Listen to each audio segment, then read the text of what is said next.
Después de la esclavitud en Egipto, el pueblo hebreo permaneció en el desierto por 40 años. Durante este tiempo, Dios les entregó los 10 mandamientos, y para su resguardo, los hebreos guardaron el preciado legado en un cofre que más tarde se conocería como el Arca de la Alianza. Construyeron también un tabernáculo, un santuario sagrado que los acompañó hasta su llegada a la tierra prometida. Años después, el tabernáculo fue sustituido por el templo construido por el rey Salomón, alrededor del año 960 antes de la era cristiana. El templo se levantó sobre el monte Moriah, en la ciudad de Jerusalén. Impecablemente y con el mayor respeto, el primer pueblo monoteísta de la historia cuidó de sus mandamientos y de su templo. Hasta que el imperio de Babilonia invadió y destruyó el sagrado templo en el año 586. Los israelitas fueron desterrados hacia Babilonia, pero durante su exilio nunca dejaron de anhelar su regreso. Menos de un siglo después, el deseo se hizo realidad. El rey persa Ciro II conquistó Babilonia en el año 539, y al año siguiente permitió el regreso de los judíos a su añorada ciudad. Se comenzó la construcción del segundo templo, mismo que culminó en el año 515 y que permaneció de pie por más de 5 siglos.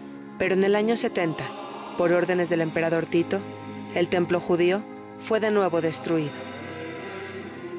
Hoy, nada se sabe del Arca de la Alianza que el sagrado templo guardaba en su interior. De hecho, el único vestigio del templo es parte de la muralla de la explanada exterior occidental, una pared que para el pueblo judío tiene un gran valor histórico, religioso y espiritual. El escritor del libro Del Tabernáculo al Templo, el doctor Adolfo Reutemann, visita México y abre un espacio en su agenda para recibir a Enlace Judío. El doctor Reutemann es arqueólogo. Los famosos rollos del Mar Muerto están bajo su responsabilidad y su cuidado, y su conocimiento sobre el emblemático templo y el Israel antiguo nos ayuda a visualizar con mayor entendimiento el templo que existió en aquellos históricos tiempos. Hola, doctor Reutemann, muchas gracias por tu tiempo. Es un gusto. Bueno, primero que nada me gustaría iniciar leyéndote una afirmación y que tú como arqueólogo respondas a ella con todos los argumentos que tu rama ofrece. La afirmación es esta, dice: el muro de los lamentos de los judíos no es otra cosa más que una simple muralla perteneciente a otra época que en lo absoluto prueba la existencia de un templo judío en ese lugar. ¿Qué dices a esto? El hecho de que no tengamos hoy testimonio físico del templo en la zona precisamente donde están hoy las mezquitas, no implica necesariamente que no haya existido un templo. Tenemos fuentes literarias del calibre de Flavio Josefo, en donde, como en otros muchos casos sucede, la información de Josefo muchas veces se adecua a la realidad y se ha visto confirmado en muchos casos. Y por lo tanto, las afirmaciones acerca de que no hubo templo, no basta simplemente con decirlas, sino cuáles son los argumentos que prueban que no debe haber habido el templo, porque todo lleva a pensar que obviamente hubo un templo. En este caso, los restos arqueológicos que nos han quedado, junto con los restos literarios, que en el caso del templo de Herodes están bien confirmados por un testigo ocular, como fue Flavio Josefo. Que hubo templo es claramente aceptado por todos los investigadores que usan la historia de una manera como ciencia y disciplina adecuada. De la misma manera que hay aquellos que afirman que existe vida en otros planetas, de la misma manera que aquellos que afirman haber sido raptados por extraterrestres o que vieron realmente con sus ojos al monstruo del lago Ness, la gente puede decir lo que diga, ¿sí? Yo creo que el objetivo científico es que el discurso y la polémica sea siempre a nivel científico y no simplemente afirmaciones de carácter polémico, que el único objetivo es precisamente de alguna manera desautorizar, en este caso, el vínculo histórico que tiene el pueblo de Israel con una institución tan central como es el Templo de Jerusalén. Continuando con el tema del templo, el Nuevo Testamento dibuja un santuario pues sumergido en el comercio y a un Sanedrín corrupto y ambicioso. ¿Hay alguna fuente fuera de la Biblia cristiana que confirme o que contradiga este planteamiento? La corrupción que existía en los círculos sacerdotales en Jerusalén para la época romana se ve también afirmada en las fuentes judías. Es decir, también la tradición rabínica en varias oportunidades alude precisamente a la corrupción, a la malevolencia, a la violencia que ejercían muchas veces los sacerdotes contra el pueblo. Así que en ese sentido, la imagen que puede aparecer en algunos textos del Nuevo Testamento se ve también confirmado por fuentes judías. Por otro lado, la cuestión del comercio, si específicamente aludís a la escena tan famosa de Jesús en el Evangelio de Marcos, capítulo 11, y los paralelos, en donde se alude precisamente a la entrada de Jesús cuando comienza a dar vuelta la mesa de los cambistas, de alguna manera aparece en esa atmósfera de polémica en derredor del Templo de Jerusalén y específicamente el tema de la riqueza, que aparece como tema polémico también en los manuscritos del Mar Muerto, aludiendo precisamente a la opulencia de la vida de los sacerdotes en Jerusalén y precisamente remarcando la brecha social que se había ampliado tanto entre los grupos sacerdotales tan ricos y obviamente la mayoría empobrecida. Un capítulo de la historia que no provoca mucho orgullo. Bueno, yo creo que en este caso hay que tener cuidado cuando nosotros vemos la historia en términos de buenos y malos.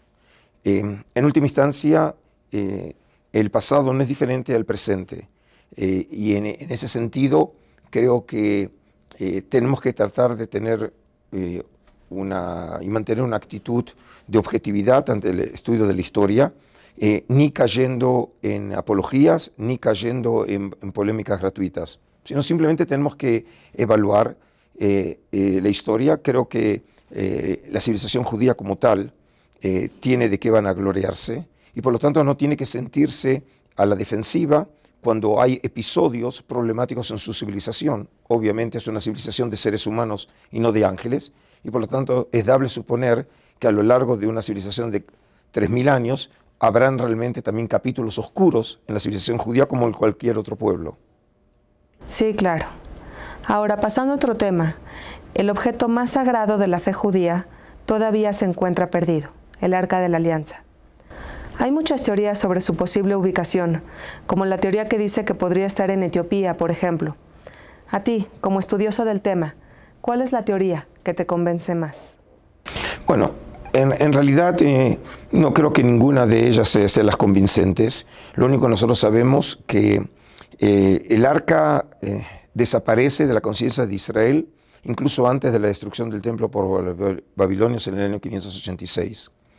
En un estudio, uno de los grandes investigadores y biblistas de Israel, recientemente fallecido, el profesor Menachem Maharan, escribió un artículo precisamente que lo titulaba La desaparición del arca, afirmando que a su juicio probablemente el arca haya sido sacado del templo de Salomón allá para la época del reinado de Manasés en Judea, y a partir de ese momento ya no tenemos ninguna mención o referencia a la existencia del arca. En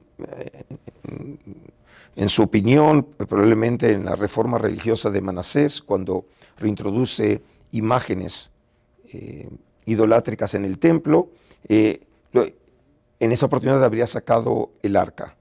Pero más allá de esta hipótesis del profesor Harán, no tenemos ninguna referencia expresa a la suerte corrida por el arca. En general, el tema de la suerte corrida por el mobiliario sagrado del templo ha sido un tema recurrente ya en la literatura del Segundo Templo, en donde se hablaba de los tesoros del templo y la suerte corrida por esos tesoros.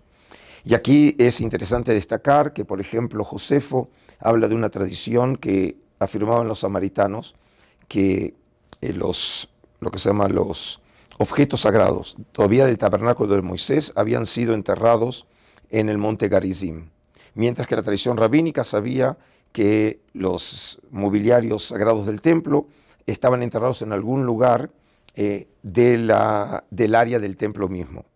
E incluso, en este caso también los rollos del Mar Muerto tienen lo que decir, porque no sobre el arca, pero sí sobre el mobiliario sagrado, porque un documento excepcional hallado entre los rollos del Mar Muerto en la cueva número 3 se llama el rollo del cobre, que es un documento escrito específicamente sobre planchas de cobre, con un hebreo tardío de fines del siglo I de nuestra era, y el texto específico habla de 64 sitios en que tesoros de oro y plata fueron enterrados, y el texto da a entender que parecería ser, como afirman muchos investigadores, que los tesoros tendrían como origen el templo de Jerusalén.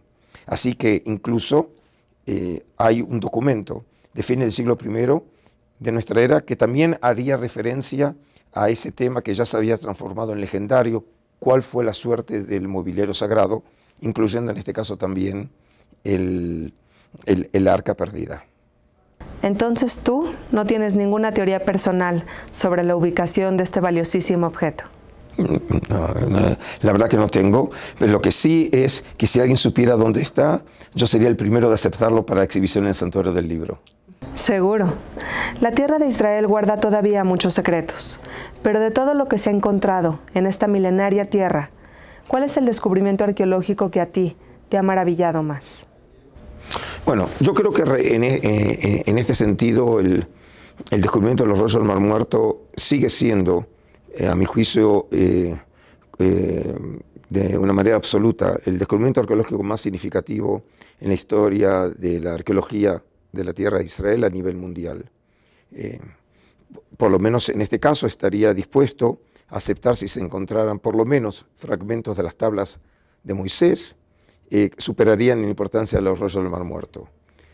Creo que todavía, a pesar de que el próximo año habremos de celebrar el 70 aniversario del descubrimiento de los rollos, creo que todavía nos cuesta asimilar el hecho tan simple pero tan fundamental de que tenemos en nuestras manos literatura original escrita por judíos hace 2000 años atrás, incluyendo los manuscritos bíblicos más antiguos del mundo, y entre ellos el manuscrito A de Isaías, un manuscrito completo de uno de los grandes profetas, ya no del pueblo judío, sino de la humanidad, de hace 2200 años.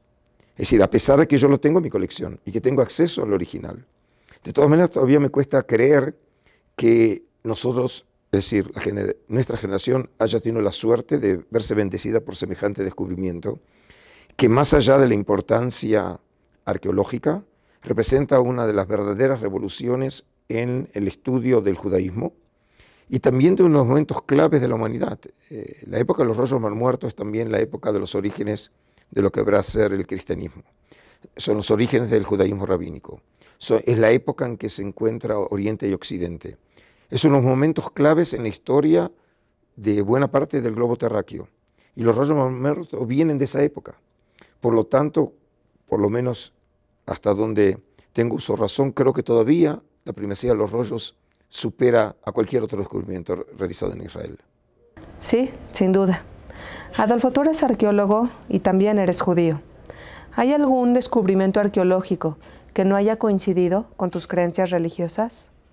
Realmente yo diría que el tema de las creencias religiosas y de qué manera se ven confirmadas o no por la arqueología, sencillamente me es un tema indiferente. Mi interés es la historia. Y es más, mi interés es entender a los hombres que vivieron en la antigüedad y poderlos entender en toda y su real humanidad. En cuanto a las creencias del pueblo de Israel, en mi perspectiva, lo que tienen de significativo es que forman parte del pueblo en la que tuve la suerte de nacer. Pero en ese sentido no me coloca en una situación de mayor ventaja que otras civilizaciones no menos grandes que las del pueblo de Israel. Y por lo tanto no creo que el objetivo mío sea otra vez confirmar o desafirmar lo que hemos recibido por tradición. En algunos casos creo realmente que la historia y la arqueología puede ayudar a reforzar ciertos eventos o caracteres o episodios de la historia judía de los cuales no teníamos hasta ahora evidencia más allá que los textos, y ahora tenemos algunos documentos o algunos artefactos arqueológicos que nos acercan un poco más a las figuras que mencionan los textos. Pero de todas maneras siempre tenemos que hacer una distinción básica entre los testimonios literarios que tenemos y lo que podemos conocer de esos eventos o figuras a través de la arqueología. Y nunca vamos a suceder que la arqueología va a poder confirmar de manera absoluta o negar de manera rotunda la veracidad o no de la tradición. Desde tu punto de vista, ¿cuál es la limitante principal que obstaculiza la arqueología en Israel? Tal vez uno de los problemas que a veces se encuentra con la arqueología israelí, a diferencia de otros lugares, es por ejemplo cuando encuentran restos de enterramientos. Y entonces en este caso hay un problema con el establishment religioso. Obviamente si es el caso de tumbas que claramente pueden ser identificadas como tumbas judías, se prohíbe absolutamente la excavación de esos restos y por lo tanto tienen que ser enterrados. Y eso obviamente es un impedimento para el estudio científico. Entonces en el caso de que sea un cementerio de no judíos, en ese caso las investigaciones pueden llevarse a cabo. Pero eso es porque obviamente en el Estado de Israel tenemos que encontrar también el modus vivendi con el establishment religioso que forma parte de la realidad del Estado de Israel. Sí, claro. Adolfo, esta vez no vienes solo a México, traes tu libro contigo. Bueno, sí, esta vez realmente es una visita diferente a otras visitas, pero de alguna manera también está ligada a mis anteriores visitas aquí a México, porque el libro que acabo de editar en España, llamado Del Tabernáculo al Templo, sobre el espacio sagrado en el judaísmo antiguo, es el resultado de varios años de investigación y de reflexión sobre una institución axial de la civilización judía como es el Templo de Jerusalén, comenzando mi rastreo del tema desde sus mismos orígenes, según la narrativa bíblica, a los pies del monte Sinaí, y continúo mi investigación hasta la destrucción del segundo templo por los romanos en el año 70 de nuestra era. Es decir, específicamente mi interés está en los primeros 1000 años de civilización del pueblo judío, viendo al Templo de Jerusalén como una institución central alrededor del cual podemos entender el desarrollo y la identidad del pueblo de Israel. Y a lo largo de estos años de investigación, algunos de los espacios académicos en los cuales pude desarrollar algunas de mis ideas fue aquí en México, sea en la cátedra de la Universidad Hebraica o sea en la Universidad de Nahuac. Así que en este sentido me parecía casi natural que precisamente el lanzamiento del libro fuera aquí en México en ocasión de mi visita este año. ¿Y en dónde lo podemos encontrar? Bueno, según tengo entendido, la editorial que publicó el libro fue la prestigiosa editorial española Verbo Divino de Navarra, y el representante de Verbo Divino aquí es la librería Verbum, que hoy me comunicaron que también ya se quedaron sin ejemplares, que ahora van a tener que solicitar nuevos ejemplares a España. Así que por un lado, eso obviamente me alegra, porque en última instancia, como todo creador que no quiere al estilo Kafka quemar sus manuscritos, sino compartir sus pensamientos o reflexiones o sus descubrimientos con el público, me satisface mucho que el público encuentre interés en esa obra y espero que realmente eso encuentre una satisfacción intelectual y también lo inspire a seguir buceando en el pueblo de Israel y en sus instituciones. Bucear es una excelente forma de decirlo. Pues gracias por tu tiempo, Adolfo, y espero que nos veamos el próximo año, cuando publiques el siguiente libro. Así espero. Gracias. Gracias, Nadia.